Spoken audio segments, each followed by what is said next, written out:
Parmi ces 5 figures, il y a un rectangle. Est-ce que vous avez une idée de laquelle? Alors c'était celle-là, le rectangle. Pourquoi ça c'est un rectangle et les autres ce ne sont pas des rectangles? Par exemple, quelle est la différence entre celle-là et celle-là? Alors là, il y a la plus grosse différence, c'est qu'il y a 4 côtés. 1, 2, 3, 4. Alors que là, il n'y a que 1, 2, 3 côtés. Donc ça, c'est ce qu'on appelle un triangle. Donc ce n'est pas un rectangle. Il n'y a que 3 côtés. Et celle-là, par exemple. Pourquoi ce n'est pas un rectangle?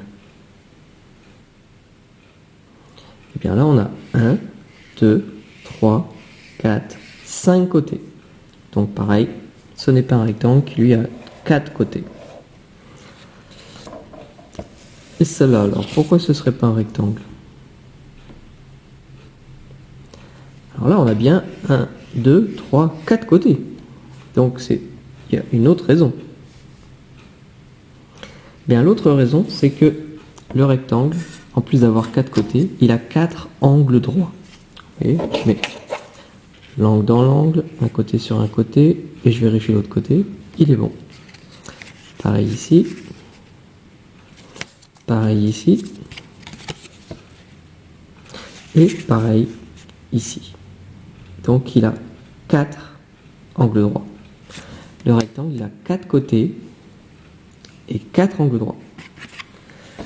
Ici, il n'y a aucun angle droit. Il y a les 4 côtés, mais ça, c'est pas un angle droit. C'est pas un angle droit. C'est pas un angle droit. Et le dernier, ce n'est pas un angle droit non plus. Bon, et celui-là, pourquoi ce n'est pas un rectangle? Alors, on a 1, 2, 3, 4 côtés.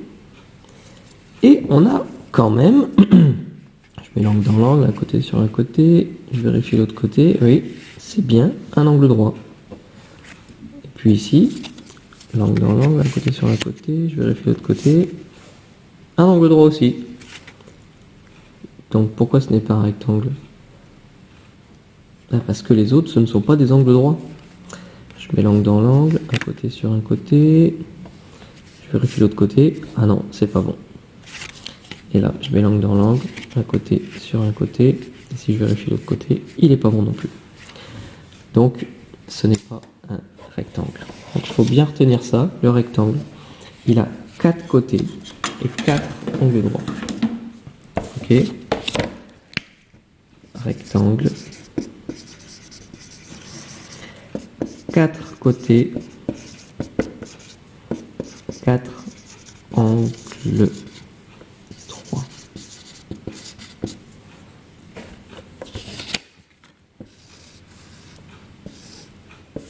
Les 4 côtés, c'est ça. 1, 2, 3, 4. Et les 4 angles droits, c'est ça. C'est les 4 coins qui sont droits. Bon, il a autre chose aussi quand même, le rectangle, comme particularité. Si je mesure les côtés, allez, là je vois que ça fait entre 3 et 4, pile au milieu, 3 cm et puis 5 mm. Et de l'autre côté, c'est exactement la même longueur. Okay, 3 cm et puis 5 petits millimètres. Et pareil ici, si je mesure ce côté-là, là c'est entre 4 et 5, 4 cm et 5 mm. Et de l'autre côté, pareil, entre 4 et 5 et 5 mm. 4 cm et 5 mm. Donc ce côté-là et ce côté-là ils sont de la même longueur, ce côté-là et ce côté-là ils sont de la même longueur. Et puis il y a une dernière particularité, c'est qu'il a des axes de symétrie. On peut plier comme ça, on peut plier comme ça. Il a 2 axes de symétrie, le rectangle. Mais vous n'êtes pas obligé de tout retenir, car s'il y a 4 côtés et s'il y a 4 angles droits, ça suffit, c'est sûr, c'est un rectangle. Ça peut aussi être un carré. Mais un carré, c'est un rectangle particulier qui a tous ses côtés de la même longueur. Donc ça marche aussi, même pour le carré, on peut dire que 4 côtés, 4 angles droits, on peut même l'appeler rectangle, c'est pas complètement faux.